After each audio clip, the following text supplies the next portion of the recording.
ऐसे में अब सवाल तो दोनों ही ओर खड़े हो रहे हैं और ऐसे में किशोर कुणाल, क्योंकि यहां कुणाल किशोर जी, अब जिस तरह से जो तमाम सवाल आप उठा रहे थे, अब उन्हीं की जद में आपकी पार्टी खुद प्रशांत किशोर आ गए हैं।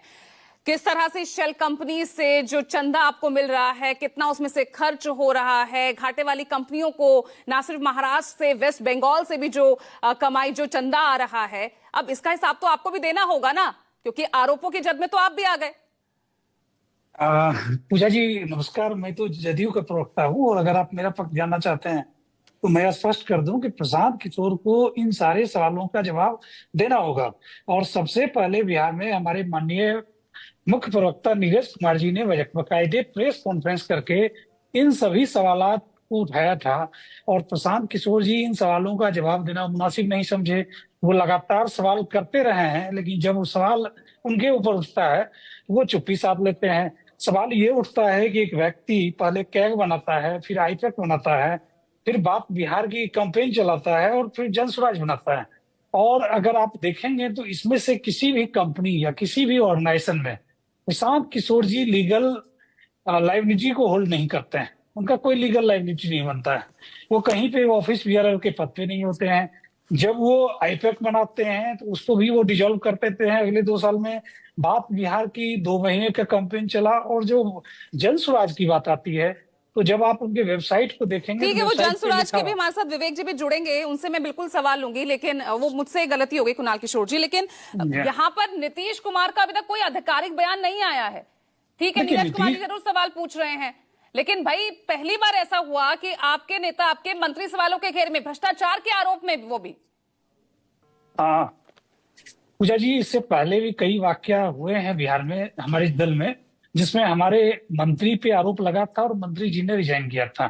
चाहे वो जीतन राम मांझी जी हो शुरुआती दौर में, बाद के तो दिनों में अशोक चौधरी इस्तीफा देंगे मंजू वर्मा जी। कुणाल किशोर नहीं जी? नहीं नहीं, ये तो भविष्य तय करेगा, लेकिन पहले उन्हें जवाब देना होगा। और ये हमारी पार्टी का आधिकारिक स्टैंड है कि अशोक चौधरी जी को प्रशांत किशोर द्वारा लगाए गए सभी आरोपों का जवाब बिंदुवार तरीके से देना होगा। नहीं तो वो और कहाँ, वो पार्टी जवाब कहाँ दे रहे हैं? वो कह रहे हैं मैं तो कानूनी रास्ता अपना रहा हूं, मैं प्रशांत किशोर पर जो है एफआईआर कर रहा हूं, मानहानि का मुकदमा दर्ज कर रहा हूं। वो कहाँ सफाई दे रहे हैं? आपने कोई नोटिस नहीं दिया?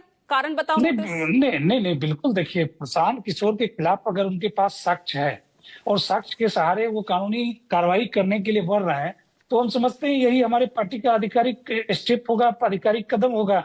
बिल्कुल, सबसे पहले यह तय करना होगा कि पब्लिक डोमेन में प्रशांत किशोर जी ने जो भी आरोप लगाया है उसके जवाब में हमारे पास क्या तथ्य है। चूंकि यह नीतिगत आरोप नहीं है, यह व्यक्तिगत आरोप है। और व्यक्तिगत आरोप एक व्यक्ति के प्रति है, तो उसके पक्ष में या विपक्ष में जो भी जवाब देना होगा उसी व्यक्ति को देना होगा। पार्टी प्राइमा फेसी यही मानती है कि प्रशांत अशोक चौधरी जी को जवाब देना होगा। वो नहीं, वो जवाब तो कह देंगे रहे हैं और भाई हम लोग। उनका तो जो भी संपत्ति का जो भी चिट्ठा है वो तो इलेक्शन कमीशन में उन्होंने वो दायर कर रखा है, पूरी जानकारी पब्लिक डोमेन में है। देखिए काफी है इतना? पूजा जी ऐसा काफी नहीं होता है। ये काफी तब होता है जब इलेक्शन कमीशन या अन्य जगहों पे दिए गए जानकारी में प्रशांत किशोर द्वारा दिए गए जानकारी भी इंक्लूड होता है, लेकिन ऐसा नहीं है। तो अगर ऐसा नहीं है तो उन्हें जवाब देना होगा। और पार्टी स्पष्ट तौर पे बोल चुकी है, कई दफे बोल चुकी है, और पार्टी के आधिकारिक पार्टी क्या प्रवक्ता भाई, आपके सहयोगी जो साथी हैं आरके सिंह, वो ही इस्तीफा मांगने की बात कर रहे हैं। देखिए, वो बीजेपी का इंटरनल अफेयर्स है, लेकिन हम as a JDU spokesperson हम अपने पक्ष को रखेंगे और हमारा पक्ष स्पष्ट